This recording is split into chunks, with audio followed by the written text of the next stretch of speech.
প্রথমে বেগুনটা পুড়িয়ে নিলাম।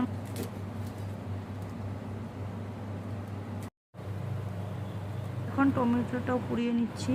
এখন লঙ্কাটাও পুড়িয়ে নিচ্ছি একসাথে, সব পুড়িয়ে নিলাম। এখন খোসাটা ছাড়িয়ে নিচ্ছি। এখন চামচ দিয়ে বেগুনটা ভালো করে পোকামাকড়টা দেখে নিচ্ছি। টমেটো দিলাম, লঙ্কা পোড়ানো দিলাম, পেঁয়াজ কুচি, কাঁচা রসুন, ধনিয়া কুচি, লবণ, সরষের তেল এখন একসাথে মাখিয়ে নেব।